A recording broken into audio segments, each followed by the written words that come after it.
Committee will come to order.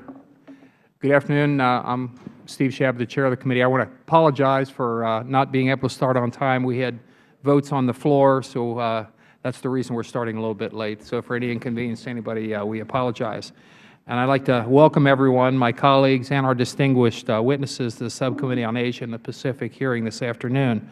Mr. Farley-Mavega, our ranking member, unfortunately cannot be with us today, but we are pleased to have Representative Tulsi Gabbard from Hawaii, and she'll be able to take the position as ranking member here this afternoon.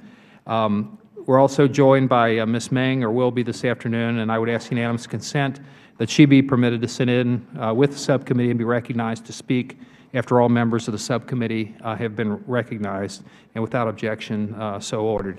The Bangladesh story has been an impressive one, and it's a nation that has worked hard to lift itself from the war-torn ruins left behind by its bloody 1971 War of Independence from Pakistan.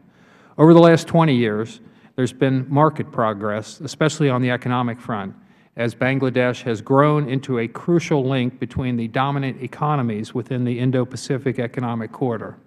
Strategically located between Asia's two powerhouses, India and China, and prominently situated within the Arc of Islam that extends from the Middle East into Southeast Asia, Bangladesh plays a key role in maintaining regional stability.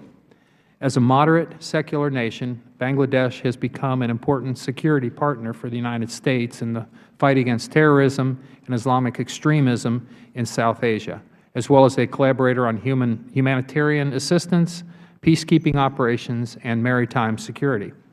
While there have been some noteworthy economic and social improvements, particularly over the past decade, Bangladesh is still a very poor country with an estimated 153 million people who live in poverty.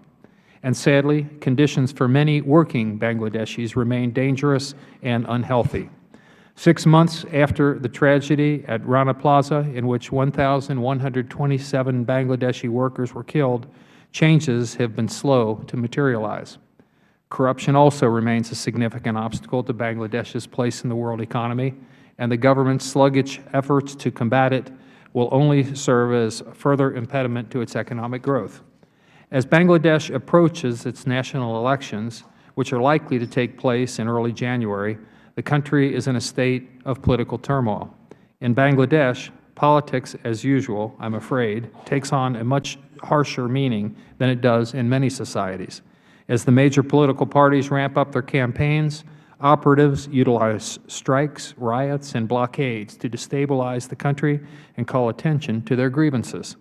When I visited Bangladesh about 2 weeks ago, we arrived at the onset of a 3-day general strike, essentially shutting down commerce called by the opposition Bangladesh National Party, BNP. During our stay, there were numerous reports of violence.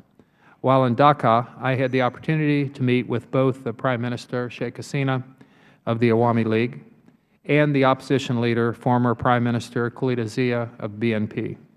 During those meetings, I expressed my view that the national elections should be free and fair, transparent, and without violence. Both leaders were adamant in their positions. Sheikh Hasina insisted that provisions were in place to conduct a fair election. Madam Zia maintained that a fair election could not be held without a caretaker government in place to ensure transparency. As of today, the two sides remain at odds, and it is still uncertain whether or not the opposition BNP will boycott the election. In meetings with the leaders, I stressed the need to curtail the growing violence, which can only bring about further instability, possibly leading to the expansion of extremist groups and creating a vacuum that could create broader security risks for the region. I also expressed my concerns about Bangladesh's International Crimes Tribunal, which was created by Sheikh Hasina in 2010 to investigate alleged crimes committed during the 1971 War for Independence, so about 42 years ago. Opposition leaders view the tribunal as a vehicle for the incumbent leadership to punish its enemies and strengthen its hand in the lead-up to the elections. Since the tribunal began handing down death sentences in February, numerous outbreaks of violence have occurred. Critics of the tribunal, many of whom agree that trials should be held and that the guilty should be punished, maintain that international standards are not being applied. When I brought this up with the Foreign Minister, I was told, quote, "We are actually creating new international standards," unquote.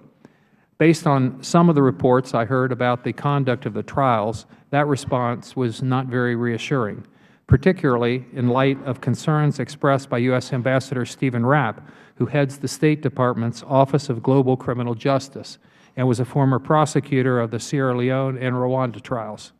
Ambassador Rapp, who has visited Bangladesh 3 times in an attempt to advise the ICT and the government on international standards, was largely ignored.